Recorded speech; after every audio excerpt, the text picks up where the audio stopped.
Truth Revolution. Welcome to Truth Revolution. This is where faith and reason meet. I'm Pastor Dave. He is Pastor Jeff. And we are from Revolution Church in Salina, Kansas. So glad you joined us today. Everybody who filled out our survey, thank you. It's been going well. Man, you guys have actually given us some powerful responses. Right? I read the comments you make, and I'm like, wow, these people actually like us.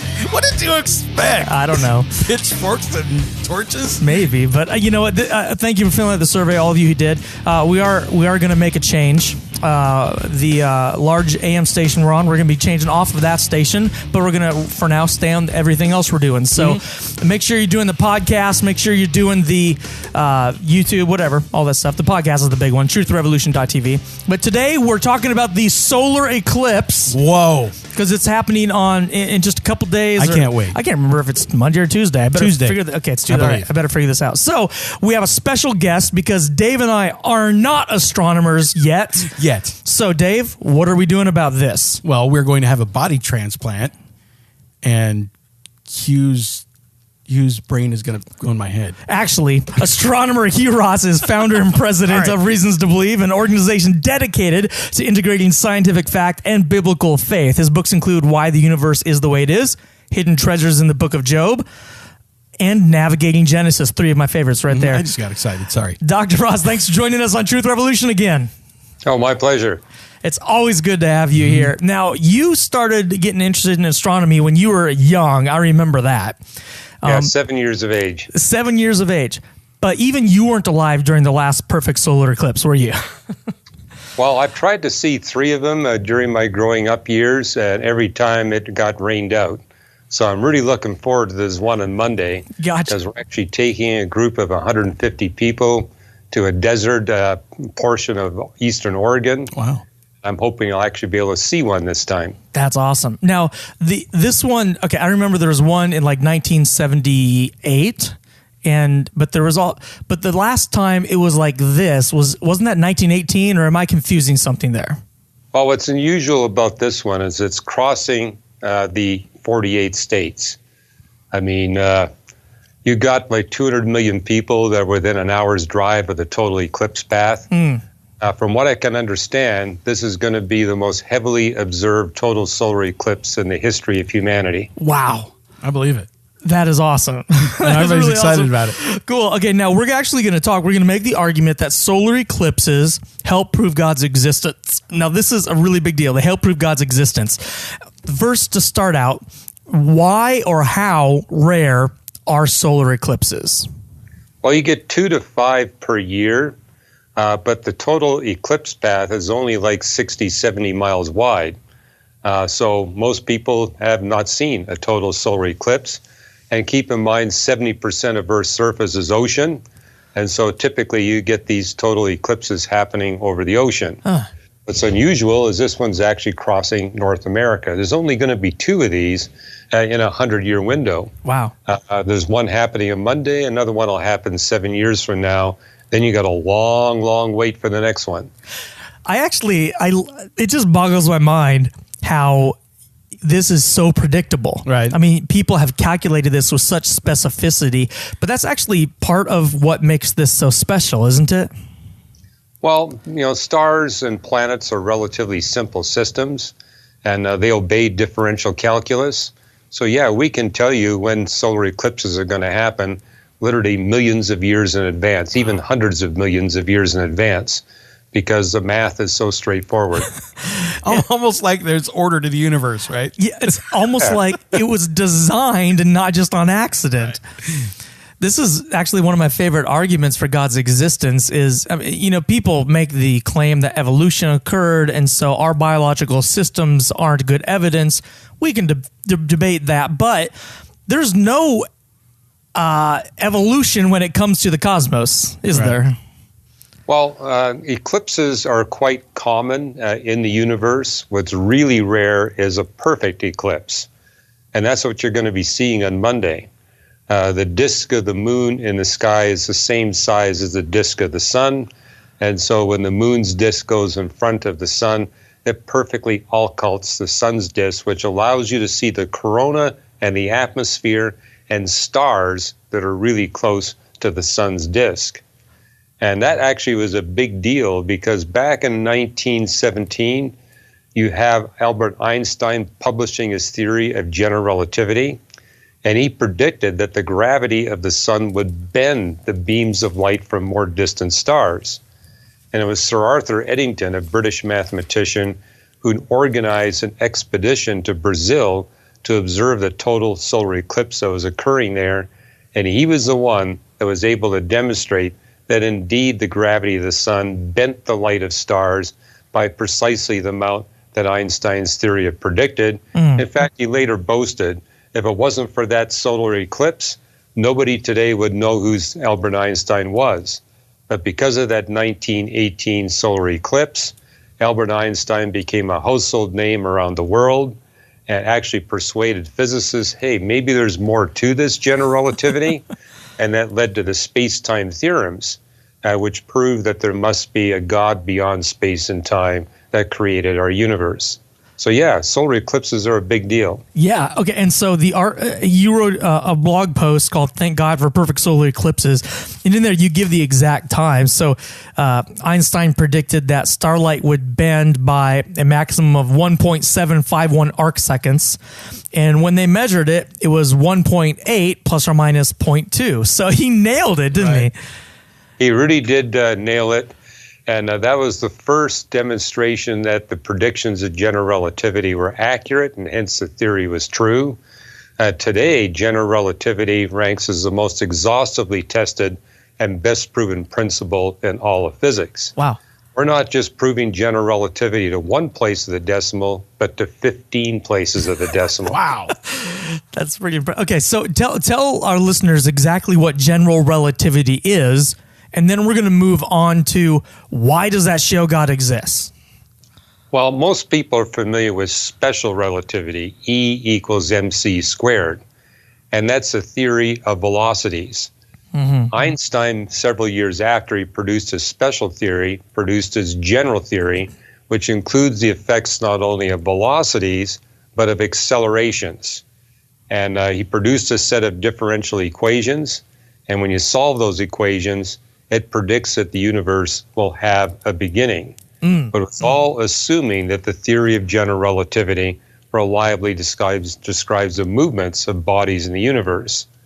And the solar eclipse of 1918 was our first test of general relativity. It passed the test, but now there are dozens of tests that it's passed, and it's passed them all with flying colors. But the other thing that's special about perfect solar eclipses, you get to see the corona of the sun and the atmosphere of the sun. If it wasn't for perfect solar eclipses, we astronomers would be ignorant about stellar atmospheres and the corona of stars, and that would make it very difficult for us to develop detailed models of the interior physics of stars, the burning history of stars, and that knowledge has been fundamental in establishing the Big Bang creation model, which establishes the God of the Bible is responsible for creating the universe. So there's multiple ways perfect solar eclipses really are a boon to the Christian faith. Okay, so we start with general relativity, and that really showed, I don't know if the listeners caught that or not, but general relativity really showed that the universe had to have a beginning, which was a big deal because up to that point, a lot of scientists and philosophers thought the universe was eternal, had always existed. Is that correct? That's correct, and it was based on Newtonian mechanics. Because if it's just Newtonian mechanics and the universe is finite, gravity would collapse everything into a dense ball, but that's not how the universe looks. And so people took Newtonian mechanics and says the only way we can prevent that central collapse is if we make the universe infinitely large and infinitely old. And that was the predominant cosmological model for over 200 years. Albert Einstein's theory of general relativity overturned that model and said, hey, it's not infinite, it has a finite beginning, and the beginning is only billions of years ago. And the big deal about an infinite universe is if the universe has always existed, you don't need God to create the universe. Right. In fact, that flies in the face of the book of Genesis, which says God created, God spoke. And so for 200 years, science models, the predominant science models said no, we have no need for God until finally this came along. And is it true that the Big Bang was kind of not wanting to be accepted by people because it was very theological in its implications? Yeah, I write about that in my book, The Fingerprint of God, how in the early part of the 20th century, when these discoveries were showing the validity of general relativity, many physicists and astronomers strongly rejected that idea, saying, hey, that means there would be a beginning, and there's a beginning to the universe. In fact, Sir Arthur Eddington said a beginning to the universe would be philosophically repugnant to him. That got published in the British journal Nature. But eventually the evidence for general relativity became so overwhelmingly strong that astronomers and physicists were forced to accept the fact there really is a beginning to the universe, there's a beginning to space and time, and hence there must be an agent beyond space and time that brought our universe into existence. But yeah, I mean, physicists and astronomers were brought to that conclusion kicking and screaming. I remember a quote. I can't remember who said it, and I'm going to say it slightly wrong, but it was something like scientists had scaled over mountains of ignorance and up large swaths of hills to climb up to the highest peak of knowledge. And when they pulled themselves up, they found there a group of theologians who'd been singing for thousands of years. Right. Yeah, that's in the book God and the Astronomers, written by a Harvard astronomer, himself an agnostic. But that's how he closed the book off. Here we climb this mountain of knowledge, and the theologians were waiting to congratulate us. Yeah. So it's a really, really funny quote. So let's go back to the solar eclipse, perfect solar eclipses. The actually being able to have this perfect solar eclipse led credence to the idea that the Big Bang existed. How did it do that? Well, first of all, it established that the universe indeed had a beginning, and then thanks to our detailed study of the sun's atmosphere and corona and our recognition that applies to other stars as well, we astronomers were able to build very detailed models for the birth and the burning history of stars, which proved to be exactly what the Big Bang creation model predicted. Came up with an age for the universe that was consistent with Big Bang cosmology. So everything was fitting together in a very beautiful way. Thanks to eclipses, we had two independent pathways to show that indeed the Big Bang creation model indeed is accurate. And part of my coming to faith in Jesus Christ was reading through the Old Testament and recognizing that the Old Testament had stated all the fundamental features of Big Bang cosmology thousands of years before any astronomer or physicist even had a hint that the universe had these properties. Wow. Just to give you some examples, the Bible tells us that the universe has a space-time beginning, that it continuously expands from that space-time beginning under a pervasive law of decay, which would imply that the universe gets colder and colder as it gets older and older in a highly predictable way. In fact, in some of my books, I show you the biblically predicted cooling curve for the universe, than actual measurements we astronomers have made, showing that what the Bible predicted thousands of years ago is accurate to several places of the decimal. That's awesome. That is awesome. Okay, but let me ask this question. How many moons about are in our solar system? Well, if we don't count the moons orbiting around distant asteroids, 178. Okay, so there's 178 moons. Moons produce eclipses, but ours is the only one that gives you a perfect solar eclipse. So our moon's the only one that gives a perfect solar eclipse.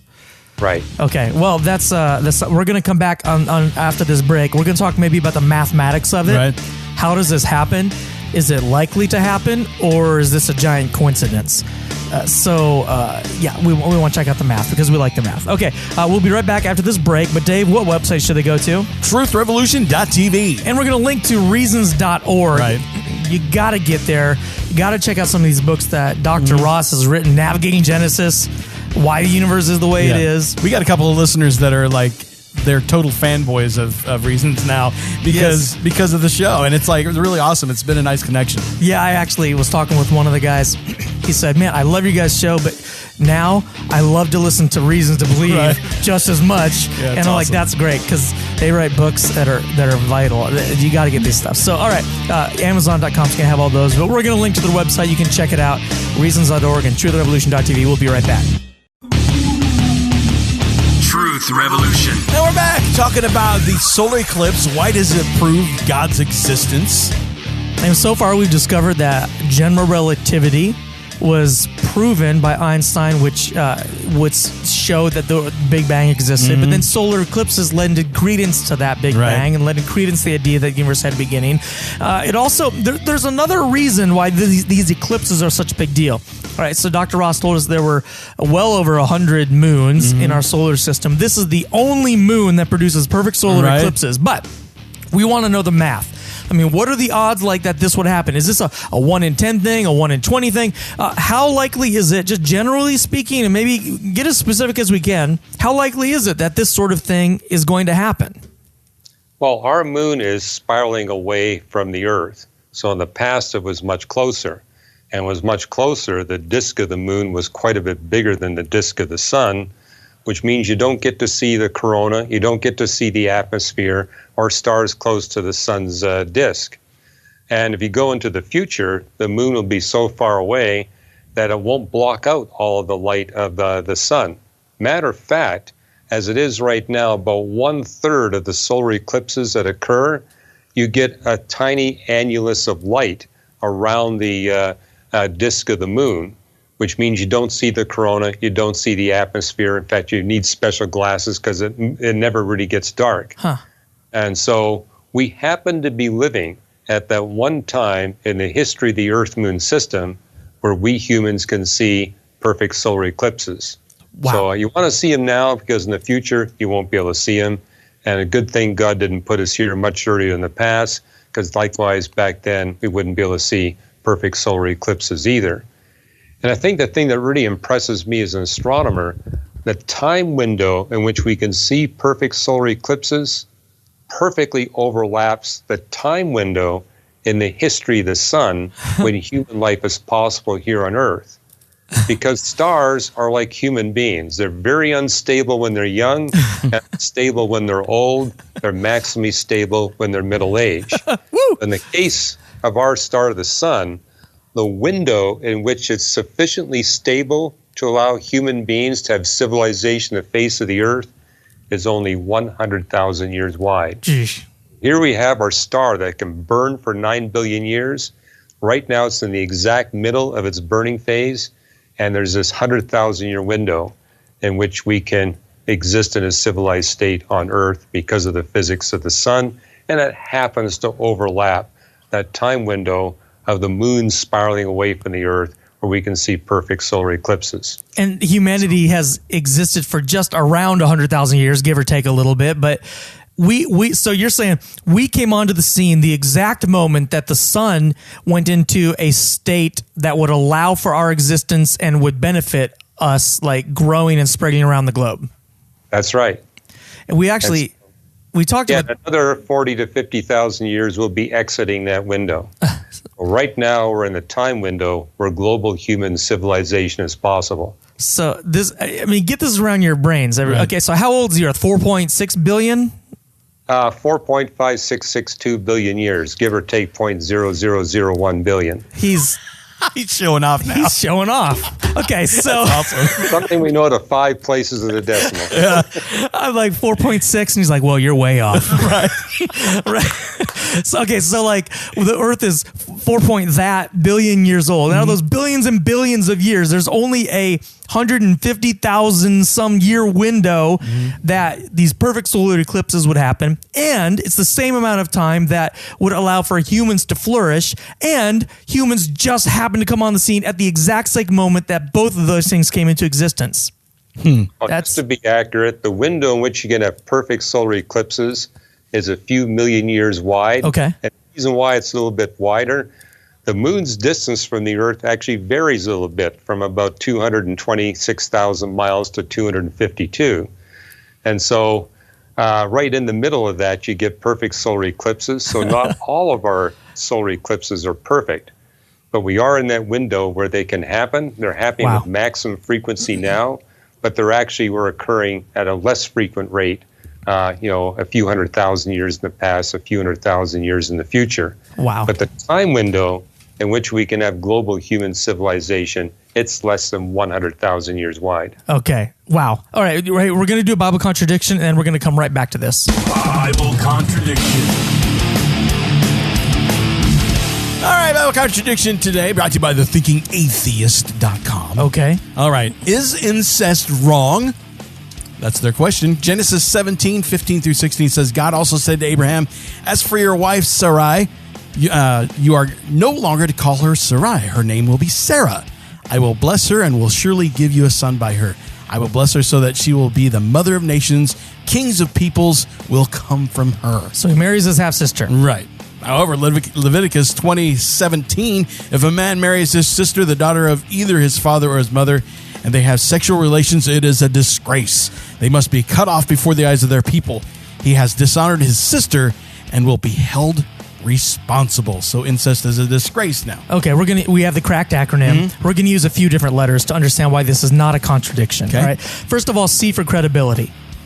Abraham didn't marry his sister. It was his half-sister. So that's a little different. But also Abraham, he did that hundreds and hundreds and hundreds of years before God made that law about incest. Right. So what was God's intention for this law? Why did God make the law? So we're going to go to the A for author's intention. Number one was biology, all right? It's possible that the biological implications of marrying a sister weren't as bad during Abraham's day. But even if they were, the law, and this is the second thing, the law was a separation, a learning to separate yourself from certain things, a symbol of holiness. Okay, don't eat pigs was a law. Don't put two crops in one field was a law. Don't wear cloths of two different kinds was a law. Why? Well, there's lots of instructions throughout the Bible in the Old Testament about not mixing holy with unholy. They weren't supposed to marry foreigners. Why? So they didn't turn to other gods. They weren't supposed to combine the worship of real gods with other gods. And this is a symbolism. This is a shadow pointing to that reality. So the spiritual point, unless you know this, is going to be confusing. The spiritual point was what the Old Testament was all about. Right. God was separating light from darkness, good people from bad people, Satan from himself. And the laws were merely a shadow pointing to that reality. The biggest point isn't about marrying a sister. The actual point is about learning not to mess with evil. Right. And that separating yourself from things is okay. Dr. Ross, anything you want to add to that? Well, one thing I could add is the biological point that early in humanity's history, the risk of propagating a genetic defect through brother-sister marriages was quite low. And so no problem in the time scale of Genesis. By the time you get to Exodus, humans have been around long enough where the genetic risk is no longer small. And you see this in the book of Exodus, how we're setting up these laws, Moses said, so they will not have the diseases of the Egyptians. And what's happening in the Egyptian royal court was the belief that the Pharaoh could not marry common people. He had to marry people within the family of Pharaoh. And so you had the pharaohs for many generations marrying their sisters.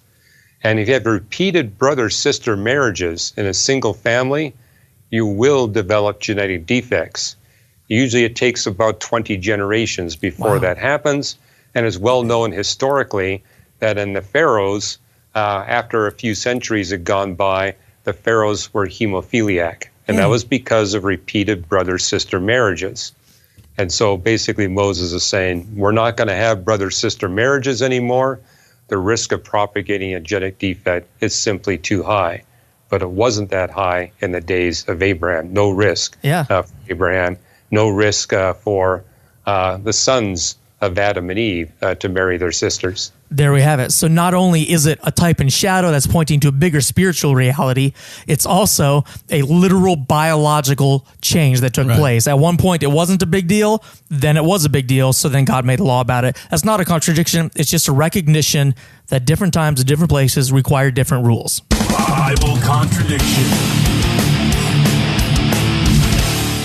All right, not a contradiction. All right, back to the awesome, perfect solar eclipse. Dr. Ross, can you just tell us, for our listeners, before we get off the radio section here, about how long is this eclipse going to last? Well, where we're going in eastern Oregon, it's about 2 minutes. but we're also going to get on a little hill where we can watch the shadow of the eclipse race towards us at 1,500 miles an hour. Wow. Whoa! It's dark over us, and we get to see it race away. So it gives you a little more time to enjoy it. And, we got one person coming. He's been to 5 solar eclipses already. What? He says the phenomena is so beautiful, so gorgeous, that when you see one, you get addicted. You Wow. see them all. How does he see 5? Does he like get a boat and go out on the ocean or something? Yes, I mean, he basically travels to see these different total solar eclipses. And we got one gentleman coming with his homemade 40-inch diameter telescope. He's bringing it on a flatbed truck. Because this place is so dark at night, we're going to do star parties for a couple of nights after the solar eclipse. And the whole idea is God not only designed our universe and our solar system to prepare a wonderful home for us, he also made it really, really beautiful. So we're going to be showing people the beauty of the total solar eclipse, but also the beauty of the night sky in a place that has no lights. Wow. That's beautiful. That sounds awesome. All right, one last question before we go. A lot of people are asking me this question. I say the answer is no, but I'm just going to check with you. Is this perfect solar eclipse a sign of the end times? I think you got it right. The answer is no. Just look at the prophecies in the book of Ezekiel. Chapters 32 through to 40 talk about the rebirth of nation of Israel for a second time. And there's all kinds of prophecies in there that have not yet been fulfilled. So I tell people, don't worry about signs in the skies if these prophecies are not yet fulfilled. Awesome. Thanks so much for joining us today. Dr. Ross, as always, it's just great to have you on the show. This has been fun for us. So thanks for joining us. Oh, you're welcome. All right, Dave, what website should they go to? TruthRevolution.tv. And we're going to link to Dr. Ross's organization, Reasons to Believe. Got to check them out. And when you go to TruthRevolution.tv, check out old shows. If you're willing to donate, you can give to the show to make sure it stays on air and stays going strong. We really appreciate everyone who gives and everyone who shares and everyone who listens. If you have a question, go ahead and send it in. We're going to answer some of those soon.